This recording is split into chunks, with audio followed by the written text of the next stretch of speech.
আসসালামু আলাইকুম রহমতুল্লাহি ওয়া বারাকাতুহু। সম্মানিত দর্শক শ্রোতা, আশা করি আল্লাহর রহমতে ভালো আছেন। আজ একটি গুরুত্বপূর্ণ বিষয় নিয়ে আপনাদের সামনে উপস্থিত হয়েছি। আর কয়েকদিন পরেই জিলহজ্জের 10ম তারিখ আমাদের সামনে উপস্থিত হবে মুসলিম মিল্লাতের একটি গুরুত্বপূর্ণ দিবস ঈদুল আজহা। রাসূল করিম সাল্লাল্লাহু আলাইহি ওয়াসাল্লাম মুসলমানদের জন্য যে দুইটি ঈদের ঘোষণা দিয়েছেন তার মধ্যে অন্যতম আনন্দঘন একটি সময় এবং দিবস হচ্ছে ঈদুল আজহা। ঈদুল আজহার অন্যতম একটি করণীয় বিষয় হচ্ছে কোরবানি করা। এই কোরবানি কেন করব? এই কোরবানি করার জন্য আমাদেরকে আল্লাহ রাব্বুল আলামিন কোন দৃষ্টিভঙ্গিকে সামনে রেখে কোরবানি করার জন্য নির্দেশনা দিয়েছেন এবং এর ফজিলত কি সে বিষয়ে আমরা আলোকপাত করার চেষ্টা করব ইনশাআল্লাহ। আল্লাহ সুবহানাহু ওয়া তাআলা সূরা হজ্জের 37 নম্বর আয়াতে ইরশাদ করেন, লা ইয়ানালাল্লাহু লুহুমুহা ওয়ালা দিমাউহা ওয়ালাকিন ইয়ানালুহুত তাকওয়া মিনকুম। আল্লাহ সুবহানাহু ওয়া তাআলা বলেন যে তোমাদের কোরবানির পশুর গোশত কতটুকুন পরিমাণ হয়েছে অথবা তার প্রবাহিত রক্ত কতটুকুন, আল্লাহর কাছে এটার কোনো গুরুত্ব নেই, বরঞ্চ আল্লাহ রাব্বুল আলামিন তোমাদের কাছ থেকে চায় তোমাদের অন্তরের তাকওয়া, অর্থাৎ আল্লাহ সুবহানাহু ওয়া তাআলাকে রাজি খুশি করার জন্য, তার রেজামন্দি হাসিল করার জন্য, তাকে সন্তুষ্টি করার জন্য এবং তারই জান্নাতে যাওয়ার নিয়তে, তার কাছ থেকে সওয়াব পাওয়ার নিয়তে কারা কোরবানি করে, কারা ইখলাসের সাথে কোরবানি করে, হালাল উপার্জন থেকে কোরবানি করে, আল্লাহ রাব্বুল আলামিন সেই বিষয়টি তার মুমিন বান্দাদের থেকে কামনা করেন।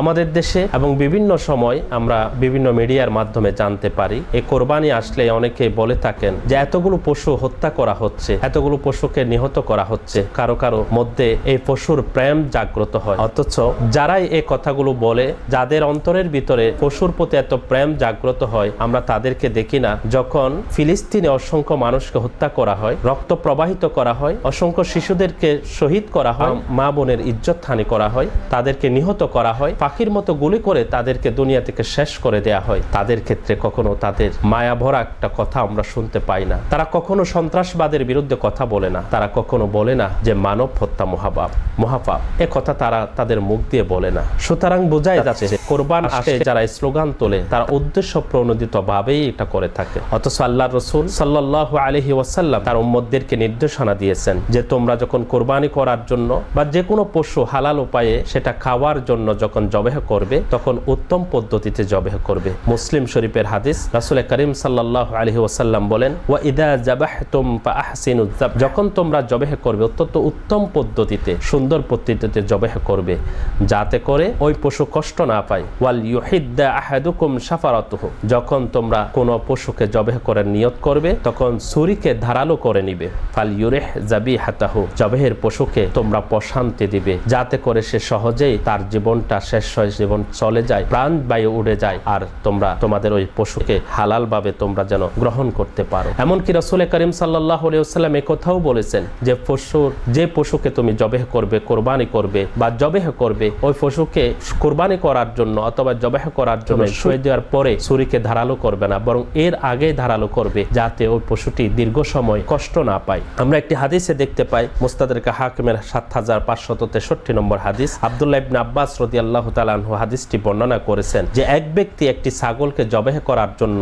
মাটিতে শুয়ে ছুরি ধার করতে লাগলেন, অর্থাৎ পশুটাকে আগে শুয়ে দিলেন, এরপরে তিনি ছুরি ধার দিতে লাগলেন। রাসূল করিম সাল্লাল্লাহু আলাইহি ওয়াসাল্লাম সেটা দেখে একটু কষ্ট পেলেন এবং ধমক দিয়ে বললেন, আতুরিদু আন তুমিতাহা মাউতাতিন হাল্লা হাদাত্তা শাফারাতাকা ক্বাবলা আন তুরজিআহা। রাসূল করিম সাল্লাল্লাহু আলাইহি ওয়াসাল্লাম বললেন, তুমি কি তাকে একবারের জায়গায় অনেকবার মারতে চাও? কেন তুমি তাকে মাটিতে শোয়ানোর আগে তাকে তার ওই শোয়ানোর জন্য যে ছুরি, সেই ছুরিটাকে কেন তুমি ধার করে নিলে না? সুতরাং জবেহ করার সময়ও একটু উত্তম পদ্ধতিতে জবেহ করার জন্য আল্লাহ রাসূল সাল্লাল্লাহু আলাইহি ওয়াসাল্লাম নির্দেশনা দিয়েছেন। এ পর্যায়ে আমরা আলোচনা করব যে হাদিসের আলোকে কোরবানির 10টি ফজিলত। 1 নম্বর ফজিলত হচ্ছে রাসূল করিম সাল্লাল্লাহু আলাইহি ওয়াসাল্লাম প্রতি বছর কোরবানি করেছেন। আপনি আমি যদি কোরবানি করি, সামর্থ্য থাকার পর, সামর্থ্যবান যারা আছে আমরা যদি কোরবানি করি, তাহলে রাসূল সাল্লাল্লাহু আলাইহি ইসলামের একটি দায়মান সুন্নত আমরা আমল করলাম। এটা অত্যন্ত গুরুত্বপূর্ণ একটি আমল। রাসূল করিম সাল্লাল্লাহু আলাইহি ইসলামের সাদ করেন, হাদিসটি আব্দুল্লাহ ইবনে ওমর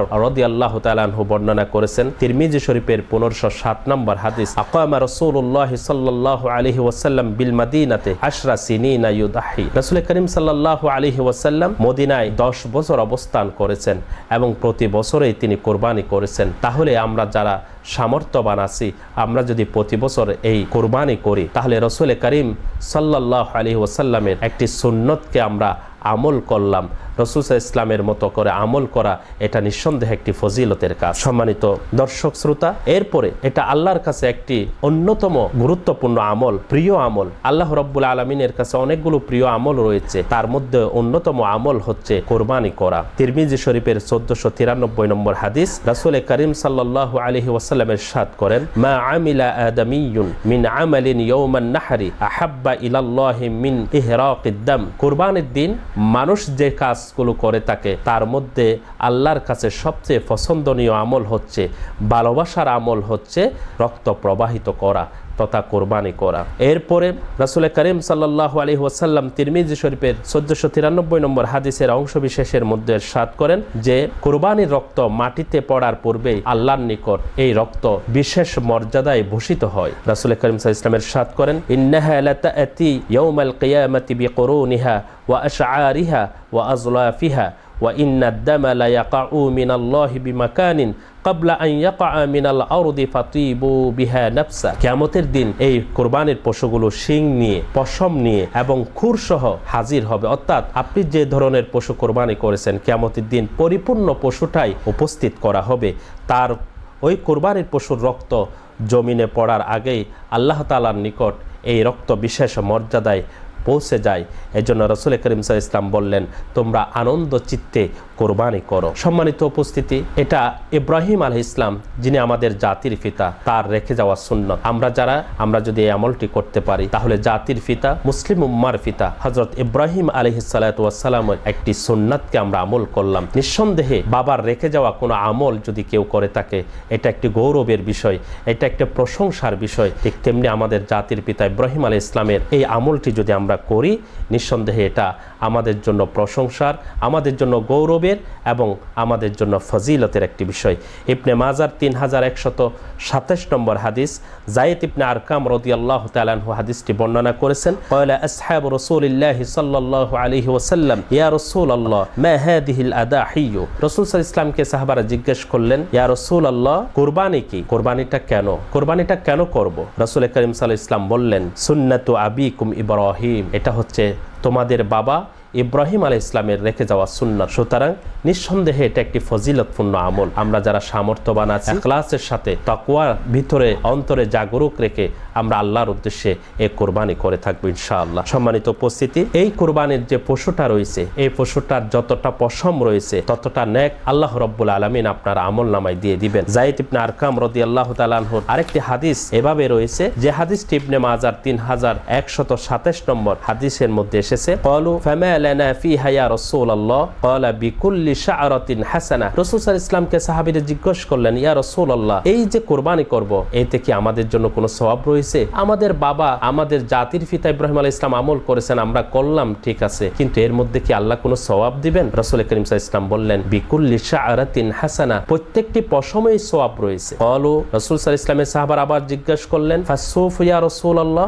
পশমওয়ালা পশুর ব্যাপারে কি হবে? অর্থাৎ যে পশুর অনেকগুলো পশম রয়েছে, সেই পশমের পরিমাণ যদি সওয়াব হয়, তো অনেকগুলো পশম যে পশুর রয়েছে সেই পরিমাণ সওয়াব কি হবে? রাসূল সাল্লাল্লাহু আলাইহি ওয়াসাল্লাম বললেন, বিকুল্লি শা'রাতিন মিনাস সুফি হাসানাতুন, প্রত্যেকটি পশমের বিনিময়ে সওয়াব রয়েছে। অর্থাৎ যে পশুটি আপনি কোরবানি করবেন, সেই পশুটির যতই পশম থাকুক না কেন, অজস্র অগণিত পশম থাকুক না কেন, আল্লাহ রাব্বুল আলামিন প্রত্যেকটি পশমের বিনিময়ে সওয়াব দিয়ে দিবেন ইনশাআল্লাহ। কারণ আল্লাহ রাব্বুল আলামিন কোনো কৃপণ নন, আল্লাহ রাব্বুল আলামিনের ভান্ডারে কোনো কমতি আছে সেরকমটি নন। সুতরাং পৃথিবীর কোটি কোটি মানুষ যদি অধিক পশমওয়ালা কোনো পশুকে কোরবানি করে, তাদেরকে এই অগণিত সওয়াব দেওয়ার ক্ষেত্রে আল্লাহ রাব্বুল আলামিন কোনো কার্পণ্য করবেন না। সম্মানিত উপস্থিতি, রাসূল করিম সাল্লাল্লাহু আলাইহি ওয়াসাল্লাম আরেকটি হাদিসের মধ্যে বর্ণনা করেন। হাদিসটি আবু সাঈদ খুদরি রাদিয়াল্লাহু তাআলা থেকে বর্ণিত হয়েছে। মুস্তাদরাক হাকিমের 7524 নম্বর হাদিস, সহিহ সনদে হাদিসটি বর্ণিত। রাসূল করিম সাল্লাল্লাহু আলাইহি ওয়াসাল্লাম হযরতে মা ফাতেমাকে বললেন, ইয়া ফাতেমাতু কুমি ইলা উদহিয়াতিকা ফাশহাদিতহা, হে ফাতেমা, তুমি তোমার কোরবানির পশু, যে কোরবানির পশুটা তুমি ক্রয় করেছো, তোমার পরিবার ক্রয় করেছে, তুমি তার কাছে যাও, তার নিকটবর্তী হও। ফাইন্না লাকি বিআউয়ালি কাতরাতিন তাকতুরু মিন দামিহা ইগফার লাকি মা সালাফা মিন যুনুবিক। রাসূল করিম সাল্লাল্লাহু আলাইহি ওয়াসাল্লাম বললেন যে, কেননা কোরবানির জন্তু জবেহ করার পর রক্তের প্রথম ফোঁটা মাটিতে পড়ার সাথে সাথেই তোমার যাবতীয় গুনাহগুলোকে মাফ করে দেয়া হবে। রাসূল করিম সাল্লাল্লাহু আলাইহি ওয়াসাল্লাম মা ফাতেমাকে বললেন, আমাদের দেশে যদি কোনো মহিলা কোরবানির পশুর কাছে যায় জবাই করার সময়, তাহলে এটাকে আইব ধরা হবে। অথচ রাসূল সাল্লাল্লাহু আলাইহি ওয়াসাল্লাম নিজের কন্যা মা ফাতেমাকে বললেন যে তোমার যে পশুটি তুমি ক্রয় করেছো কোরবানি করার জন্য, তার নিকটবর্তী হও, তার কাছে যাও। সম্মানিত উপস্থিতি, তার কাছে গেলে তার এসে তুমি যে কোরবানিটা আল্লাহর জন্য আল্লাহর ওয়াস্তে করতে যাচ্ছ, সেটার পাশে গেলে আল্লাহ রাব্বুল আলামিনের হাবিব বলেন, তাকে কোরবানি করার পরে তার প্রথম ফোঁটা জমিনে পড়ার পূর্বেই তোমার জীবনের গুনাহগুলোকে আল্লাহ রাব্বুল আলামিন মাফ করে দিবেন। ক্বালাত ইয়া রাসূলুল্লাহ হাদা লানা আহলাল বাইতি হাসাতান আও লানা ওয়ালিল মুসলিমিন আম্মা। হযরত ফাতেমা জিজ্ঞেস করলেন, ইয়া রাসূলুল্লাহ, এটা কি শুধু আহলে বাইত, আমরা যারা নবী পরিবারের আছি আমাদের জন্য এই ফজিলতটা যে সমস্ত গুনাহ ক্ষমা হয়ে যাবে রক্তের ফোঁটা মাটিতে পড়ার সাথে সাথে, এটা কি শুধুমাত্র নবী পরিবারদের জন্য নাকি সকল মুসলমানদের জন্য? রাসূল করিম সাল্লাল্লাহু আলাইহি ওয়াসাল্লাম বললেন, বাল্লানা ওয়ালিল মুসলিমিনা আম্মা, বরঞ্চ এটা হচ্ছে সকল মুসলমানদের জন্য সাধারণভাবে। যত মুসলমান কোরবানি করবে, নিজের কোরবানি যদি নিজে করতে পারে এবং পাশে যদি থাকতে পারে, আল্লাহ রাব্বুল আলামিন চাহে তো তার জীবনের সমস্ত গুনাহগুলো মাফ করে দিবেন। এরপরে রাসূল করিম সাল্লাল্লাহু আলাইহি ওয়াসাল্লাম বলেন, ফুলসিরাত পার হওয়ার জন্য আমাদের বিভিন্ন বাহন থাকবে, আর ওই বাহনের মধ্যে সবচেয়ে গুরুত্বপূর্ণ বাহন হবে এই কোরবানির পশুগুলো। রাসূল করিম সাল্লাল্লাহু আলাইহি ওয়াসাল্লাম একটি হাদিসের মধ্যে বর্ণনা করেন, কানজুল উম্মালের ১২,১৭৭ নম্বর হাদিস, আযিমু দুহায়াকুম ফাইন্নাহা আলা সিরাতি মাতায়াকুম, তোমরা মোটা তাজা পশু কোরবানি করো, কেননা এটা ফুলসিরাতে তোমাদের বাহন হবে। সুতরাং আমরা যখন কোরবানি করার জন্য কোনো পশু ক্রয় করব, আমরা চেষ্টা করব হৃষ্টপুষ্ট এবং স্বাস্থ্যবান পশু কোরবানি করার জন্য, ক্রয় করার জন্য, এবং এটা কোরবানি আমরা করব যাতে কিয়ামতের দিন ফুলসিরাত পার হওয়ার সময় এই সুন্দর পশুটি আমাদের বাহনের কাজ দিতে পারে এবং আমরা সুন্দরভাবে সিরাত তথা ফুলসিরাত পার হয়ে যেতে পারি। আল্লাহ আমাদেরকে তৌফিক দান করুক। সম্মানিত উপস্থিতি, আল্লাহ রসুল সাল্লাল্লাহু আলাইহি ওয়াসাল্লাম আরেকটি চমৎকার হাদিস বর্ণনা করেছেন, তাবরানির ২৭৩৬ নম্বর হাদিস, মান দাহা তয়্যিবাতান বিহা নাফসুহু, যে ব্যক্তি হাসি খুশি মনে সওয়াবের আশায় কোরবানি করবে, মুহতাসিবান লিউদহিয়াতিহি, সওয়াবের আশা তার অন্তরের ভিতরে থাকবে, কায়ানাত লাহু হিজাবান মিনান নার, তাহলে ওই কোরবানি তার জন্য জাহান্নাম থেকে বাঁচার দেওয়াল হয়ে যাবে। সুবহানাল্লাহ, কত চমৎকার হাদিস রাসূল করিম সাল্লাল্লাহু আলাইহি ওয়াসাল্লাম ইরশাদ করেছেন যে আপনি যদি আল্লাহ রাব্বুল আলামিনকে খুশি করার জন্য ইখলাসের নিয়তে যদি কোরবানি করতে পারেন, তাহলে এই কোরবানির পশু জাহান্নামে যাওয়ার পথে দেওয়াল হয়ে যাবে, বাধা দিবে। আল্লাহ আমাদেরকে সেই ধরনের ইখলাস নিয়ে কোরবানি করার তৌফিক দান করুক।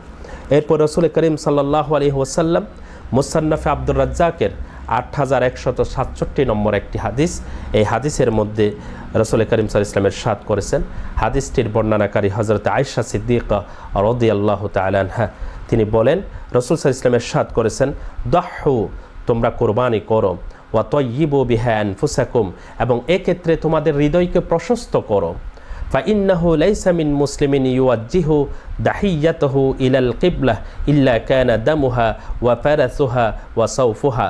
রাসূল সাল্লাল্লাহু আলাইহি ওয়াসাল্লাম বলেন, কোনো মুসলিম যখন কোরবানির পশুকে ক্যাবলামুখী করে জবাই করলে কিয়ামতের দিন সেই কোরবানি তার রক্ত নিয়ে, তার গোবর নিয়ে, তার পশম নিয়ে কিয়ামতের দিন উঠবে, হাসানাতিন মুহদারাতিন ফি মিজানিহি ইয়াউমাল কিয়ামা, কিয়ামতের দিন তার এই গোবর, তার এই রক্ত এবং পশমগুলো সহ আল্লাহ রাব্বুল আলামিন কিয়ামতের দিন আপনার সেই যে মিজান পাল্লা রয়েছে সেই পাল্লার মধ্যে ওজন করা হবে, নেকের পাল্লায় ওজন করা হবে।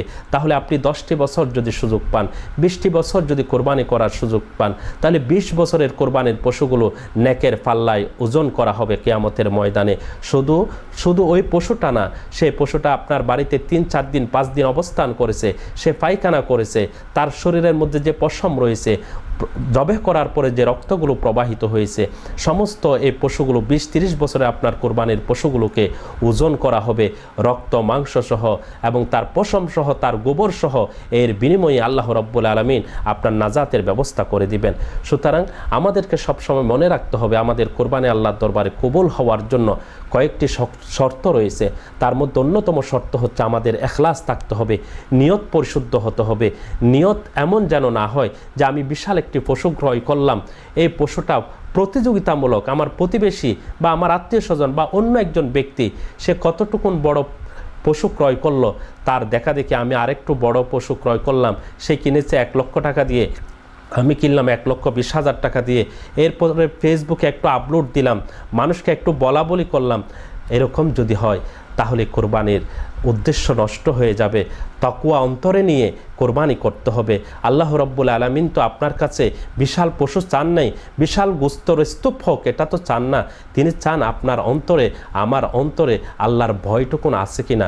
এরপরে 2 নম্বরে আমাদের হালাল রুজি রোজগার থেকে কোরবানি করতে হবে। হালাল রুজি রোজগার, আমি যদি চুরি করে দুর্নীতি করে, আজকে আমরা শুনতে পাই লক্ষ লক্ষ টাকা মানুষের জনগণের টাকা আত্মসাৎ করা হচ্ছে, বিদেশে বাড়িঘর করা হচ্ছে, এরা যদি 100টা 200টা কোরবানিও করে, তাদের এই কোরবানি আল্লাহর দরবারে কবুল হবে না, কারণ তারা হালাল রুজি রোজগার থেকে এই কোরবানি করে নাই। সুতরাং এটা হচ্ছে যে কোনো ইবাদতের জন্য এবং এই কোরবানির জন্য অন্যতম একটি শর্ত হচ্ছে হালাল রুজি রোজগার থাকতে হবে। হালাল রুজি রোজগার থেকেই আপনার কোরবানি করতে হবে। এই কোরবানির পশুটা একটা ছাগল হলেও আল্লাহর কাছে এটা মহামূল্যবান, কারণ আপনি আপনার কষ্ট করে পবিত্র ইনকাম থেকে এই কোরবানিটা করেছেন। এরপরে 3 নম্বর, এই কোরবানি এবং যাবতীয় ইবাদত কবুল হওয়ার জন্য আরেকটি শর্ত এবং গুরুত্বপূর্ণ একটি শর্ত হচ্ছে রাসূল করিম সাল্লাল্লাহু আলাইহি ওয়াসাল্লামের অনুসরণে আপনার কোরবানি হতে হবে, আপনার যাবতীয় ইবাদত হতে হবে। আল্লাহর নবী হযরত মুহাম্মদ সাল্লাল্লাহু আলাইহি ইসলামের অনুসরণে যদি আপনি নামাজ পড়েন, তাহলে এই নামাজটা নামাজ হিসেবে আল্লাহর কাছে গ্রহণযোগ্য হবে। ঠিক ওইভাবে যদি রোজা রাখেন, আল্লাহর কাছে এটা রোজা হিসেবে কবুল হবে। ওইভাবে যদি আপনি হজ করেন, তাহলে আল্লাহর কাছে ওইটা হজ হিসেবে কবুল হবে। রাসূল সাল্লাল্লাহু আলাইহি ইসলামের নির্ধারিত নিয়মে এবং সিস্টেমে যদি আপনি কোরবানি করেন, তাহলে সেটা আল্লাহর দরবারে কোরবানি হিসেবে কবুল হবে। সুতরাং আমরা কোরবানি করার ক্ষেত্রে এবং যাবতীয় ইবাদতের ক্ষেত্রে এই 3টি বিষয় অবশ্যই মনে রাখবো। 3টা বিষয় যদি থাকে, তাহলে আপনার কোরবানি, আপনার ইবাদত আল্লাহর দরবারে কবুল হবে। 1 নাম্বার, আমি আপনাদেরকে আবারও স্মরণ করিয়ে দিচ্ছি, 1 নাম্বার হচ্ছে ইখলাস থাকতে হবে, নিয়ত পরিশুদ্ধ হতে হবে, একমাত্র আল্লাহকে খুশি করার জন্য, কাউকে দেখানোর জন্য নয়। এভাবে আমাদেরকে ইবাদত করতে হবে, কোরবানি করতে হবে। 2 নম্বরে আমাদেরকে হালাল ইনকাম থেকে কোরবানি করতে হবে, হজ করতে হবে, উমরা করতে হবে, দান সাদকা করতে হবে এবং আমরা ইবাদত করব এমন হালাল খাবারকে, যে হালাল খাবার খেলে পরে আল্লাহ রাব্বুল আলামিন আমাদের মর্যাদাকে অনেক বৃদ্ধি করে দিবে। কিন্তু হারামের 1 লোকমা যদি আমাদের শরীরে ঢুকে, ওই শরীর দিয়ে যদি আমরা কেউ কোরবানি করি অথবা ইবাদত করি, সে ইবাদত আল্লাহর দরবারে কবুল হবে না। এটা দ্বিতীয়তম শর্ত। 3 নম্বর শর্ত হচ্ছে আমাদের যাবতীয় ইবাদত হবে রাসূল করিম সাল্লাল্লাহু আলাইহি ওয়াসাল্লামের অনুসরণে, তাহলে আল্লাহর কাছে আমাদের ইবাদতগুলো গ্রহণযোগ্য হবে, কবুলকৃত হবে। আল্লাহ রাব্বুল আলামিন তার ইখলাসের সাথে তাকে খুশি করার জন্য, তাকে রাজি করার জন্য এই 3টি শর্তকে সামনে রেখে আমরা যেন কোরবানি করতে পারি, আমরা যেন আমাদের যাবতীয় ইবাদতগুলো করতে পারি। আল্লাহ আমাদের সবাইকে তৌফিক দান করুক। আমিন। আকুলু কওলি হাদা ওয়া আস্তাগফিরুল্লাহ লি ওয়া লাকুম ওয়া লিসাইরিল মুসলিমিনা মিন কুল্লি যানবিন তুবু ইলাই ইন্নাহু হুয়াত তাওয়াবুর রহিম। আসসালামু আলাইকুম ওয়া রাহমাতুল্লাহি ওয়া বারাকাতুহু।